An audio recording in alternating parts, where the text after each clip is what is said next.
বরখা একজন বিধবা মহিলা ছিল যিনি তার বৌমা আর ছেলে কুলদীপের সঙ্গে থাকত। সে খুবই রঙিন মনের ছিল আর এলাকায় তার নামে খুবই বদনাম ছিল, কারণ সে সব জোয়ান ছেলেদের দেখে তাদের উপর লাইন মারত। মাঝি, এগুলো কি? এটা পাশের বাড়ির শম্ভু কাকি আমাকে দিয়েছে। আপনি ওনার 25 বছরের যুবক ছেলেকে এই লাভ লেটার দিয়েছেন? আপনার লজ্জা টজ্জা আছে নাকি বেচে খেয়ে নিয়েছেন? মা, মানছি তুমি বিধবা, কিন্তু কারোর সাথে যেন এরকম খারাপটা না হয়।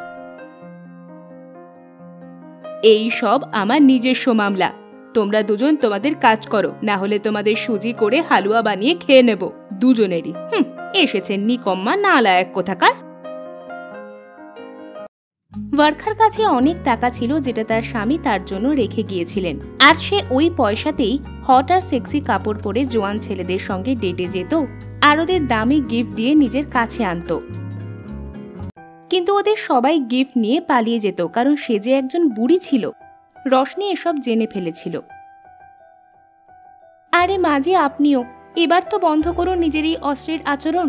কোনো জোয়ান ছেলেই আপনার মতো বুড়ো হাতির সঙ্গে রোম্যান্স করতে চাইবে না, এই জন্য সবাই আপনাকে ঠকিয়ে পালিয়ে যায়।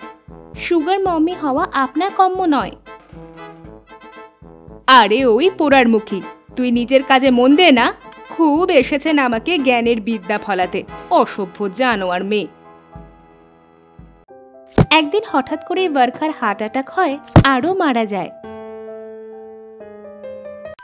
আর মরে যাওয়ার পরে পেতনি হয়ে যায় আর জঙ্গলের পাশের একটা প্রাসাদে থাকতে শুরু করে। এখন যখন আমি পেতনি হয়েছি, তখন আমার কাছে রূপ বদলানোর শক্তিও চলে এসেছে। এখন আমি জোয়ান মেয়ের রূপ নিয়ে জোয়ান ছেলেদের আমার প্রাসাদে ডেকে আনবো, আর তারপর ওদের সঙ্গে সেই সব করব যেগুলো ইংলিশ সিনেমাতে দেখানো হয়। বরখা এবার জোয়ান মেয়ের রূপ নিয়ে জোয়ান হ্যান্ডসাম আর হট ছেলেদের নিজের কাছে ডেকে এনে তাদের সঙ্গে সুহাগ রাত মানাতো। कुंडी मत खड़काओ राजा, सीधा अंदर आओ राजा, फूल बिछा परफ्यूम लगा के मूड बनाओ ताजा ताजा। कुंडी मत खड़काओ राजा। ओ अपना बना ले पिया, अपना बना ले पिया, अपना बना ले पिया, अपना बना ले पिया, अपना बना ले पिया, अपना बना ले पिया, अपना बना ले मुझे, अपना बना ले पिया। बेबी, तुम्हें खूबी हॉट।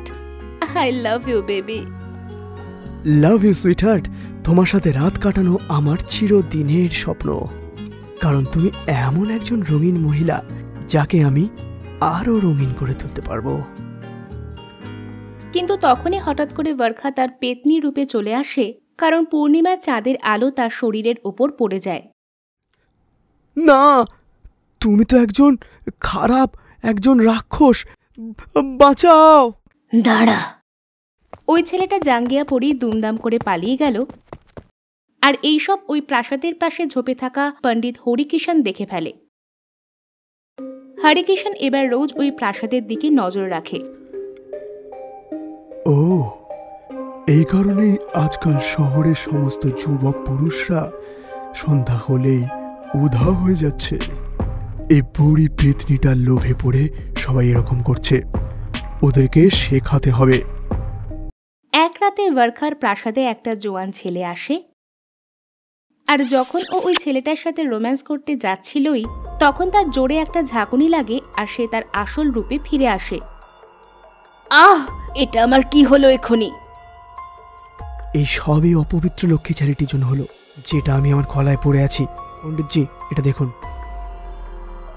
তখন সেখানে পণ্ডিত হরিকিষাণ আসে, আর এগুলো তারই চাল ছিল। সে জেনে বুঝেই ওই ছেলেটাকে সেখানে পাঠিয়েছিল। এই সব বোঝানোর জন্য তুই যুবক পুরুষদের ধরে এনে এই সব করে বেড়াচ্ছিস সেখানে?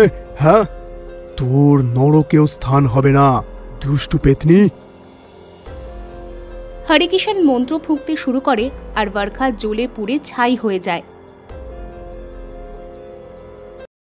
যে ছাইগুলো হরিকিষাণ ওই প্রাসাদের আঙিনায় জমিতে পুঁতে দিল। কিন্তু এমনটা মনে করা হয় যে আজ এত বছর পরেও ওই জমি থেকে বরখার গানের আওয়াজ আসে। 1 2 3 4 5 6 7 8 9 10 11 12 13